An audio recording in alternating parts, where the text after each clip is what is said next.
하나님의 말씀은 요한복음 4장 20절로 24절입니다. 우리 조상들은 이 산에서 예배하였는데 당신들의 말은 예배해야 할 곳이 예루살렘에 있다 하더이다. 예수께서 이르시되 여자여 나에 대하여 믿으라. 이 산에서도 말고 예루살렘에서도 말고 너희가 그 아버지께 예배할 때가 오고 있다. 너희는 알지 못한 것을 예배하고 우리는 아는 것을 예배하노니 이는 그 구원이 유대인 중에서 나기 때문이라. 그 아버지께 참되게 예배하는 자들은 영과 진리로 예배할 때가 오나니 곧 지금이라. 아버지께서는 자기를 이렇게 예배하는 자들을 찾으시기 때문이니라. 그 하나님은 영이시니 그를 예배하는 자들은 영과 진리로 예배할지니라. 오늘 말씀을 가지고 오늘도 찾으시는 예배, 영과 진리로란 이런 제목으로 말씀을 나누겠습니다. 우리는 주일마다 습관적으로 예배를 드립니다.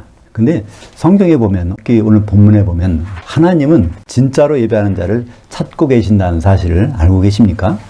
우리는 예배 드리고 나서도 이 예배를 받으셨을까 안 받으셨을까 별로 관심이 없죠. 왜냐하면 습관적으로 드리니까. 근데 오늘 본문에 보면은 찾으신다는 거예요. 그런 예배로. 예배한다는 헬라어는 아주 특별한 단어입니다. 프로스퀴네오라고 하는 단어인데요. 프로스란 말은 누구를 만나서 마주하고, 퀴네오라는 것은 개같이 한다는 것입니다. 헬라어로 개를 퀴온이라고 그래요. 퀴온인데 퀴온을 동사로 하면은 퀴네오입니다. 그래서 퀴네오 하면은 개같이 행동한다 그런 뜻입니다. 그러면 여기서 개는 보통 개가 아니라 충견입니다. 주인의 충성스러운 개가 있는데 오래 떨어져 있던 주인이 집에 들어오면 반갑게 맞이한다는 그런 뜻이 있는 거죠. 그래서 이 예배한다는 프로스케너는 엎드려 절하고 입맞춘다 그런 뜻을 갖고 있습니다. 얼마나 기다렸으면, 주인이 오기를 얼마나 사모했으면 그렇게 엎드려서 그 발에 입맞추고서 절하고 있는 그런 모습이겠습니까? 그러니까 예배라는 것은 바로 하나님을 만나고 싶은 열망이 있는 것 그대로 하는 것이 예배입니다. 그냥 적당히 와서 앉았다 가는 것이 아니라 내가 일주일 동안 하나님을 만나고 싶지, 얼마나 이 시간이 기다려져. 그래서 준비하고 특별히 마음의 준비를 하고서 만나는 것이 바로 하나님께서 바라시는 예배인 것입니다. 인류 최초의 예배는 가인과 아벨의 제사죠. 근데 그 결과는 성경에 기록되지 않습니까? 아벨과 아벨의 제사는 받으셨지만 가인과 가인의 제물은 받지 않으셨습니다. 왜 그러셨을까요? 거기에 대한 대답은 창세기 4장 7절에 나옵니다. 하나님이 가인한테 내가 평소에 이 제사 드리러 오기 전에 나를 기뻐하게 했더라면 왜 내 제사가 이렇게 실패할 수가 있겠느냐? 그렇게 말씀하십니다.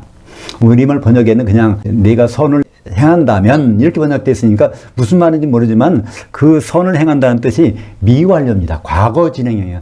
예배하러 오기 전까지의 그 삶을 통해서 나에게 어떤 생각을 갖고 있었는지 그것이 달랐기 때문에. 그러니까 아벨은 어떻게 예배를 드렸나요? 그는 평소에 양을 치는 자였습니다. 그때는요, 양을 쳐봐야 돈벌이가 안 되는 거예요. 육식을 허용되지 않았으니까 상품가치도 없고 양을 먹을 수도 없고. 근데 아벨은 양을 쳤습니다. 왜냐하면 하나님만 할 때 피를 내서 그걸 드려야 된다는 것을 알았기 때문에. 물론 이제 자기 아버지한테 그런 얘기를 들었겠죠. 장세기 보면은 가죽옷을 입혀서 그 죄를 가려준 게 있기 때문에 그 하나님 만날 때는 이렇게 되겠다. 그러니까 양을 잡아서 하나님께 가지고 하려면은 어디 시장이 있습니까? 그때는? 그러니까 자기가 양을 치는 수밖에 없죠. 근데 가인은 그렇지 않습니다. 농사하는 자가 되었더라. 그때 농사하는 자가 되었다라는 것은 흙을 섬기는 자라고 돼 있습니다. 이건 내가 농사 안 지면 나 굶어 죽을 텐데 평소에 자기가 굶어 죽지 않으려고 그걸 위해서 살다가 예배 시간이 돼갖고 가서 예배를 드렸다는 것입니다. 그러니까 평소에 하나님을 어떻게 생각하느냐, 그 삶이 그게 진짜 재물이 되는 거고 거기에 자신이 나가서 드릴 때 예배가 성공할 수 있는 것이죠. 하나님이 받으신 예배가 되는 것이죠. 오늘 우리가 그런 걸 지난주에 못했을지라도 다음 주에만 여기서 모일 때는 정말 그런 마음으로 한 주일을 사시고서 다시 오시면은 예배가 오늘보다 더 빛나지 않겠습니까? 아멘. 예배는 정해진 곳에서 예물을 가지고 드리도록 하나님이 제정하셨습니다. 출애굽한 이스라엘 백성들에게 너희들이 가나안 땅에 들어가면 그때는 내가 지정한 곳에 가서 예물을 가지고 드리고 그 예물을 나눠 먹을지니라. 그런 말씀이 신명기 12장 5절과 6절에 나와 있습니다. 하나님이 지정하신 곳이 어딜까요? 결국 솔로몬이 지은 성전입니다. 우리는 하나님은 왜 하필이면 지정한 곳에서 만나? 이런 생각을 할 수 있지만요. 그건 우리를 위해서 하신 것입니다. 그러니까 죄인된 인간이 죄 없으신 하나님 만나면 아무 데서 만나면 큰일 나요. 다 죽어요. 그죠? 그러니까 성전이라는 것은 반드시 휘장이 있어요. 하나님 임재하신 지성소가 있는가 하면 그 밖에 지사장들이 있는 성소가 있습니다. 성소와 지성소 사이에 칸막이가 휘장이 있어서 바로 그곳이 가장 안전하게 하나님을 만날 수 있는 장소이기 때문에 하나님은 성전에서 만나시다 이렇게 말씀하셨고 그대로 이스라엘 백성들은 가나안 땅에 들어가서 성전에서 예배를 드렸던 것입니다. 근데 솔로몬 이후에 남북으로 갈라지게 되죠. 그러니까 북쪽으로 간 사람들, 이제 북쪽이 거기가 이제 사마리아 땅인데 오늘 본문에 나오는 사마리아 지역이 바로 그 북쪽입니다. 그 사람들은요 남쪽이 갈 수 없으니까 사마리아의 그리심산에 가서 거기서 예배를 드렸단 말입니다. 우리가 열심히 정성을 들여서 예배를 드리면 되겠지 해서 그 산에 가서 예배를 드렸고 그 남왕국 유다 왕국은 여전히 예루살렘 성전에서 예배를 드렸습니다. 역대하 7장 16절에 보면 이는 내가 이미 이 성전을 택하고 거룩하게 하여 내 이름을 여기에 영원히 있게 하였음이라. 내 눈과 내 마음이 항상 여기에 있으리라. 그러니까 솔로몬이 성전을 봉헌하고 난 다음에 하나님이 여기에 내 이름을 두고 내 마음이 항상 여기에 있으니까 나를 만나려면 예배를 하려면 이곳에서 만나자 하는 뜻이 나온 것이죠. 근데 오늘 이제 요한복음 4장에 보면은 사마리아의 여인의 이야기가 나옵니다. 앞에 부분부터 쭉 나오는데 사마리아는 사실 유대인들이 상종을 안 해요. 사마리아 사람들. 그러니까 유대 사람들은 어디 살았냐면 주로 남쪽에는 예루살렘을 중심으로 하는 그 남쪽에 대부분 살았는데 뚝 떨어져서 그 북쪽에 갈릴리 지방에도 살았습니다. 중간에 뭐가 있냐면 사마리아 땅이 있단 말이에요. 사마리아. 그래서 일반적으로는 거기를 안 지나갑니다. 서로가 아주 앙숙이 돼서. 근데 이거 특별히 오늘 예수님이 반드시 사마리아로 지나야 하겠는지라 이렇게 해서 예수님이 오늘 4장 4절부터 시작이 됩니다. 이 얘기는 우리가 짧은 시간에 다 나눌 수 없지만 예수님은 특별히 그 여자를 만날 생각을 하고 갔던 것입니다. 그럼 어떻게 알 수 있을까요? 그 여자가 몇 시에 거기 오는지, 그 여자가 남편이 누군지 그걸 다 알고 계시잖아요. 무턱대고 와서 우연히 만난 여인이 아닙니다. 그죠? 그래서 그 여자에 대해 상세히 알고서 예수님은 가셨고, 그래서 결국 여인하고 예수님 만났습니다. 그때 제자들은 잠깐 어디 갔었죠? 먹을 것 구하러 갔었어요. 근데 그 제자 중에 한 사람이 거기 남아있던 사람이 있어요. 누굴까요? 이거 기록한 사람. 예? 사도 요한은 그 당시에 어려서 항상 예수님 옆에 붙어 있어서 기록하고 남아있었단 말이에요.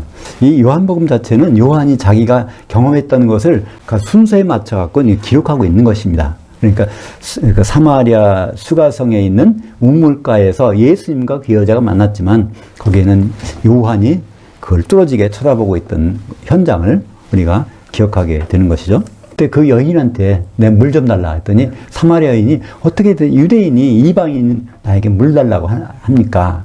요한복음 4장 20절에 보면 우리 조상들은 이 산에서 예배하였는데 당신의 말은 예배할 곳이 예루살렘에 있다 하더이다. 당신들의 말은. 그러니까 유대인들은 말하기를 꼭 예루살렘 성전에서 예배해야 돼. 근데 우리 사마리아 사람들은 이 그리심산에서 예배해도 정성을 들여서 예배하면 돼. 이렇게 하고 있는데 당신의 생각은 어떻습니까? 이렇게 떠보는 것이잖아요. 거기에 대해서 예수님 대답하십니다. 요한복음 4장 21절에 여자여 내게 대하여 믿으라. 이 산에서도 말고 예루살렘에서도 말고 너희가 그 아버지께 예배할 때가 오고 있다. 이건 정말 놀라운 말씀입니다. 성전에서만 예배 드리는 줄 알았는데 성전이 건물이 아니라 다른 곳이 성전일 수 있다는 것입니다. 또 한 가지는 뭘까요? 하나님을 아버지라고 부르는 사람들이 예배할 때가 온다는 것입니다. 유대인도 마찬가지지만 유대인은 하나님을 아버지라고 부른 적이 없어요. 근데 이방인들은 더구나 아버지라고 부르겠습니까? 근데 여기서는 아버지라고 부르는 사람들이 아버지를 예배하는 자. 그래서 오늘도 보면 요한복음 4장 21절에 아버지께 예배할 때가 오나니, 또 23절에 아버지께 참되게 예배하는 자들은 그 아버지께서는 자기를 이렇게 예배하는 자를 찾으시니라. 여기서 그러면 이게 놀라운 변화잖아요. 우리 같은 사마리아인들도 하나님의 아버지가 되시는데 그 아버지가 되시는 그분께 예배하는, 또 예루살렘 성전에 가지 않아도 성전이 따로 있다는 것입니다. 하나님을 만날 수 있는 곳이 있다는 그런 말씀을 하고 계신 것입니다. 그러니까 지금까지는 예루살렘이 하나님을 만날 수 있는 성전이 예배 처소였지만 그 성전이 다른 것으로 바뀌고 더욱 예배자는 하나님을 아버지로 부를 수 있어야 된다는 것입니다. 이 앞에 그 여자한테 예수님이 자기 신분을 밝히셨어요. 뭐라고 밝혔죠? 요한복음 4장 10절에 보면 내가 만일 그 하나님의 선물 곧 내게 물 좀 달라 하는 이가 누구신 줄 알았더라면, 여기서 그 하나님의 선물이 누굴까요? 예수님. 그러니까 요 앞에 뭐가 나왔죠? 요한복음 3장 16절에 하나님이 이 세상을 이처럼 사랑하사 독생자를 주셨으니, 주신다는 말이 선물 준다는 말이에요. 그 바로 이 선물이 오늘 요한복음 4장 10절에 바로 이 예수님이 하나님의 선물인데, 그가 누군지 알았더라면 그에게 구하였을 것이요 그가 생수를 내게 주었을 것이다. 그러니까 그 목마름, 갈등을 해소할 수 있는 것을 그분이 줄 수 있다. 그러니까 자기가 그렇게 하겠다는 거예요. 예수님께서. 요한복음 1장 12절과 13절에 보면 누가 하나님의 자녀가 되는가, 하나님을 아버지라고 부를 수 있는가가 나오죠. 영접하는 자 곧 그의 이름을 향하여 믿는 자들에게는 하나님이 자녀가 되는 권세를 주셨으니 이는 혈통으로나 육종으로나 사람의 뜻으로는 하지 아니하고 오직 하나님께로부터 난 자들이니라. 그러니까 육신의 어머니, 부모님을 통해서 나는 것뿐만 아니라 아버지의 긍휼로 나는 자들, 이 사람들이 바로 하나님을 아버지로 부를 수 있고, 그런 사람들이 예배 드리는 것을 이제는 받으시기 원하신다는 것입니다. 그런 때가 지금 오고 있고 지금 와 있다는 거예요. 그 성전이 바로 누굴까요?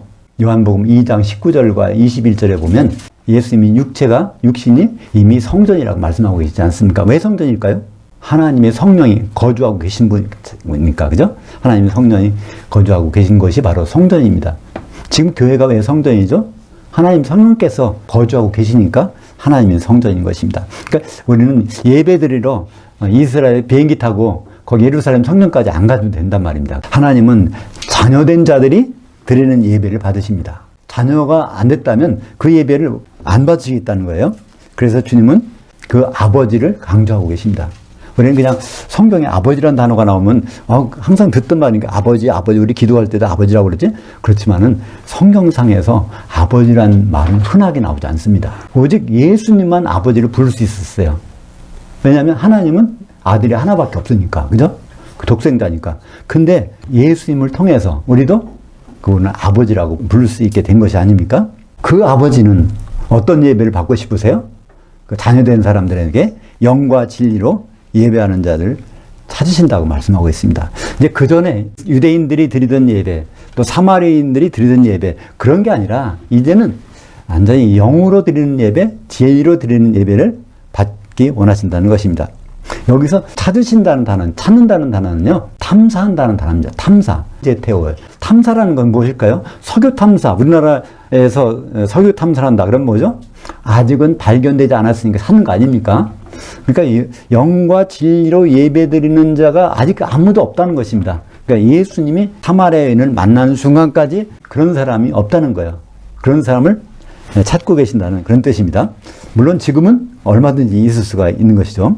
여기서 우리는 다시 한번 영과 혼을 구분해 볼 필요가 있습니다. 영혼이라는 단어만 있지만 영과 혼을 구분하지 못하잖아요. 찬송가에도 내 영혼이 은총이 다 영혼이에요. 내 영혼. 근데 영혼이라는 단어는 사실 없습니다. 영이면 영, 혼이면 혼이에요. 영어에도 영은 스피릿, 혼은 소울. 그러니까 영과 혼은 다른 것입니다. 그래서 영, 혼, 그리고 이제 몸이 있죠. 우리 자아는 혼입니다. 모든 생물체는 혼이 있어요. 짐승도 혼이 있습니다. 근데 우리 사람에게는 뭐가 더 있어요? 영을 집어넣어 주셨죠. 그죠? 아담에게 영을 집어넣어서 산 혼이 됐는데, 근데 아담이 이제 범죄함으로 말미암아 그 영혼이 죽었다가 아담이 거듭나게 되죠. 자기 아내 보고 살았다. 하나님 말씀 들어보니까 살았다. 그러면서 그것이 바로 거듭난 현장 아닙니까? 그래서 모든 사람은 아담처럼 영이 쉽게 죽어요. 죽어서 나와요. 그렇지만 반드시 거듭나는 현상, 아버지 하나님께로부터 나와서 자녀로 인정받아야 된다는 사실을 우리는 성경에서 확인할 수 있습니다. 그러니까 영으로 드리는 예배라는 것은 우리 생각으로 드리는 예배가 아니라 우리가 거듭나서 드리는 예배를 말하는 것입니다. 이 유대인들이 성전에 가서 예배 드려야 된다. 이건 다 혼적인 사고방식이에요. 자기들의 사고방식. 사마리아인들이 그리심산에서 예배 드리는 거, 그것도 그들의 사고방식에서 정성껏 예배만 드리면 되겠지. 근데 그런 예배의 시대는 끝나고 바로 영과 진리로 예배를 드리는 시대가 바로 와서 그 예배자들을 찾고 계신다는 것을 예수님 말씀하고 있는 것이죠. 그러니까 영으로 드리는 예배는 모태로서 나온 것이 아니라 위로부터, 이것을 3장에서는 거듭난다고 그랬죠. 거듭난 자가 드리는 예배.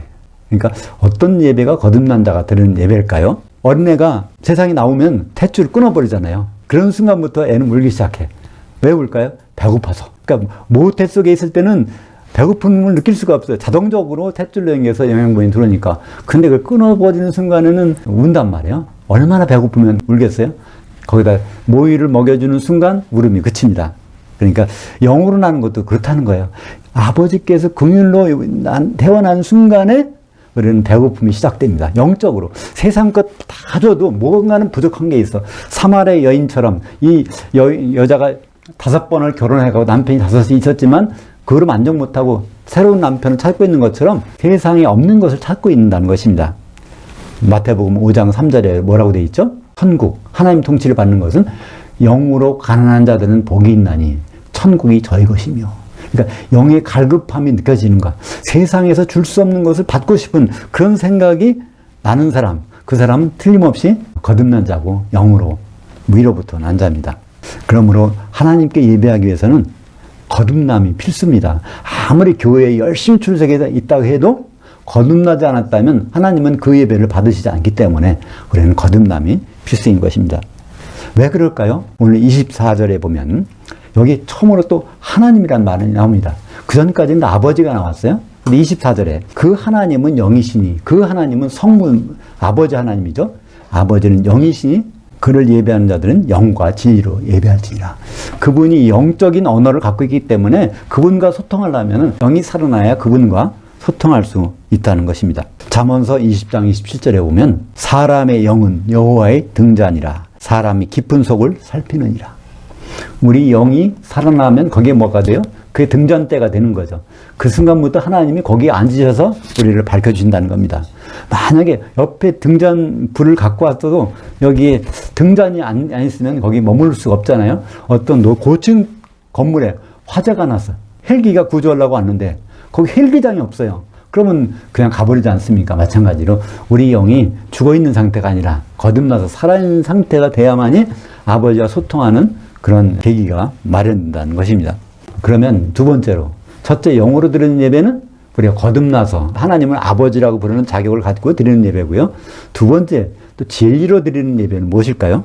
진리의 헬라어는 알레테이아입니다. 알레테이아. 레테이아는 감춰진 거, 드러나지 않은 거예요. 거기다 아가 붙으면 부정을 나타냅니다. 감춰지지 않고 왜곡되지 않고 밝게 드러난 거. 누가 이런 분일까요? 우리 예수님이 이런 분입니다. 누구를? 하나님 아버지를 아무도 본 사람이 없어요. 알 수가 없어. 근데 그분을 밝히 드러내서 보는 분이 바로 예수님이세요. 어디 나오죠? 요한복음 1장 18절. 아무도 하나님을 본 사람이 없을 때 그 품에서 독생하신 그 예수님께서 하나님 아버지를 밝히 드러내 주셨느니라. 예수님이 바로 진리십니다. 전혀 모르는 것들을 세상에 드러내 주신 분. 그 예수님은 자체가 진리십니다. 그러니까 예배는 어떻게 드려야 돼요? 예수님 안에서 드려야 되는 것입니다. 예수님이 바로 성전이시고 하나님 만날 수 있는 장소잖아요. 그러니까 우리가 거듭나는 것도 중요하지만 두 번째는 반드시 예배 처소에서 드려야 되는데 그 예배 처소인 예수님을 통해서 하나님을 만날 수 있고 예배할 수 있는 것입니다.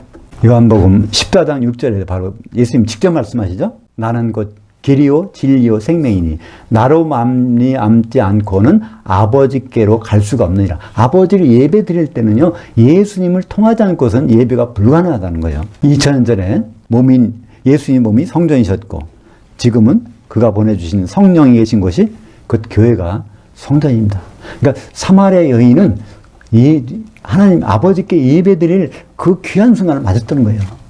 그분이 있었기 때문에 그리심산에 안 가도, 예루살렘 성전에 안 가도 예수님 옆에서 바로 예배드릴 수 있는 그 귀한 것을 맛보았기 때문에 물동이를 버려두고 동네에 나가서 얘기하지 않습니까? 내가 그리스도를 만났다. 그리스도는 사람이신 분입니다. 기름 부으심을 받은 분, 예수 하나님이 아들이 되셔서 우리에게 나타났다는 것을 말씀하고 있는 것입니다. 그래서 고린도전서 3장 16절에 교회가 어떤 곳인지, 너희가 하나님의 성전인 것과 그 하나님의 성령이 너희 안에 계시는 것을 알지 못하느냐.